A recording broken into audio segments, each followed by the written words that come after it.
myself decent here. My mother's watching. You can't be too easy making yourself decent in that outfit.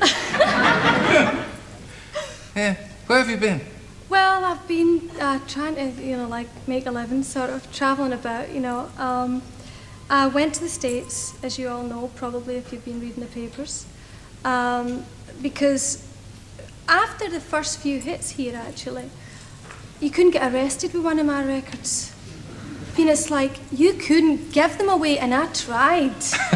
Like, I'd be standing in the corner outside BP going, I'm a one-man woman. They're going, right, okay, fine, we'll see you later. But things were doing okay in the States, maybe they're a bit easier to con, I don't know. But, so there was like a demand there for TV and concerts. So I went and I'd go and do the TV there in like 6 months concert tours, and I'd do Japan and stuff, and I'd release another record, and still no one could get arrested with it. And it's like a vicious cycle. I was told, well, you aren't here doing any kind of TV or radio or concerts, so no one knows you. And I go, well, just invite me, I'll be here. Yeah. So I think you're the first Egypt that's actually done it in a long while. You can obviously speak the same language. So you haven't turned your back on us here, have you? No, absolutely not. I'd be here as often as I could, just start buying my records and call up Radio 1 and request them, Yeah. I'll be here. But you've changed. I can't quite put my finger on it, but you've... Please don't. When I met you you... can both hands poised. When I met you, just yes. in case I invite you to. Notice how far they are apart. But when you were a sweet girl in a jumpsuit when I saw you last. Right, I had to change. Look, you're in your underwear now. Yeah. Well, I couldn't come up with a decent enough dress. I just put my dressing gown over it. Well, underwear and a raincoat. Yeah. Woo! No, it's like, I explain it to people like, if you've got a friend who's got a little kid, and the last time you see them, they're like, a little baby and they aren't saying much, and you go away and you come back and they've grown up and they're talking and walking, you think, my goodness, I've changed overnight.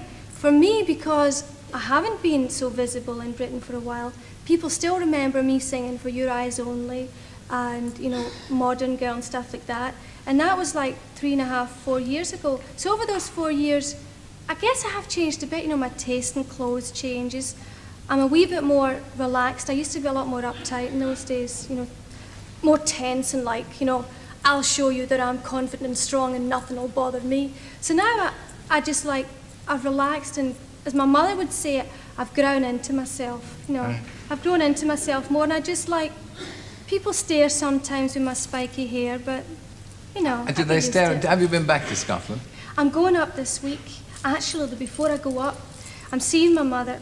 She's met my husband, but he's never actually been here. He flew over to be with the family.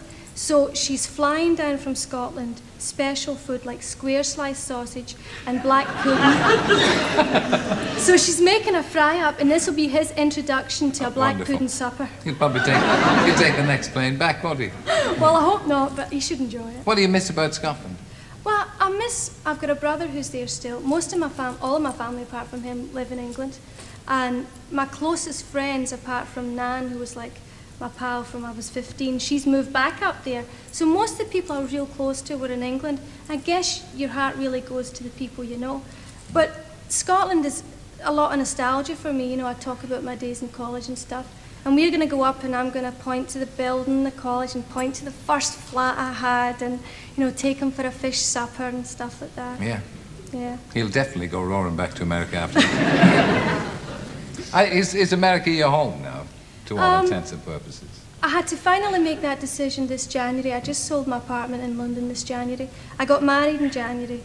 And, I was... Don't look so sad. Oh, well, I was playing hard to get. Up until then, I still used to wave my keys to my London flat and go, you behave yourself, or I'm off. But, my job, I can get on planes and I can travel all over to sing. But his job is, like, based in LA. He's got an office there.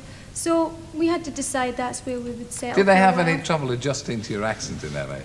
They did a little bit. I would use words more than the accent because it's my job to communicate, so I just slow it down for the Americans, But I'd use The words. poor, simple American. Yeah, you know. And I'd talk louder and wave my hands a bit. No. But I'd use words that would like baffle them. Idiot is a word we use a lot in Scotland, and like I'd say, they say, would you like, a piece of cake? I say, just a wee toty bit. And you'd look like they were daft. But I find now that my husband does that. He's got this American accent, and he asks me if I'd like a wee cup of tea in the mornings and things. So I'm educating him. Yeah. Well, I'm glad you've come back to see us. Thank you. And could we possibly, could you see a way clear Yes, to singing a song for us? I shall do my best. So long as you don't put your finger on it as I'm walking past. Very well. Go that way around the table and you'll be Thank you. absolutely safe.